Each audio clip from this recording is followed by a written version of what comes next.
And here we are out in my apiary, Susan from Butts Bees, and I just wanted to make a short little video about feeding dry pollen substitute. And for those who think you have to go out and buy every single thing, you don't. I make a lot of our equipment. We make our own bottom boards. We don't buy foundation, and so this pollen feeder is just another example of making do with the things that you have. So here I have just a 5-gallon bucket. It's on some of my hives or turned up hives. I have propped it with bricks on either side so it doesn't roll. And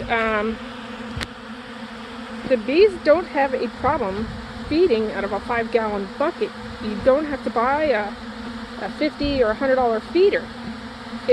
The problem with the feeders is that what you want to do is you want to cover your pollen. You don't want it to get wet.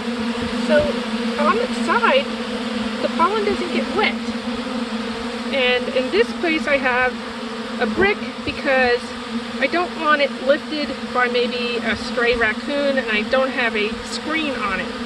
A lot of times what I'll do is I'll put a chicken net wire around it, and in some of my yards I actually have to stake down the bucket, and so those other pollen feeders that you're actually paying for have no squirrel proofing or raccoon proofing. And so if you have an out yard somewhere and you're not out there, raccoons are coming and eating it and stuff like that. It's bad enough you're feeding the feral population of bees with your pollen. You don't want to feed the feral raccoons, possums, armadillos, whatever might eat this protein.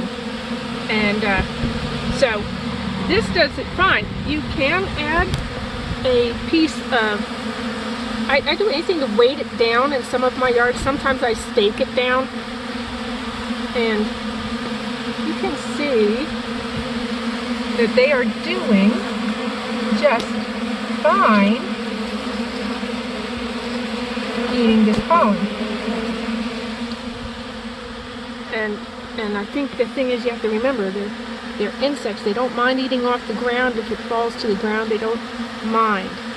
So once it's empty, that's when I refill it, or I refill it in the early morning when they're not in there. You can see it's just fine. Sometimes I also, if I do know there's rain coming, I may tip the bucket up on the back like that to make sure no rain just gets in there. But I don't have rain for the next few days, and I know they're going to be done with that. The other thing is I only put in, I'm on the Gulf Coast in Mississippi, so I only put in there enough for maybe 3 days, because we are very humid and I don't want any mold getting in on it. But when things are getting going like this, I can give them probably half a bucket and they'll be done in like 3 days. So there you have a cheap do-it-yourself pollen feeder, and it's big enough for this yard. So go make it yourself. Save yourself a few bucks.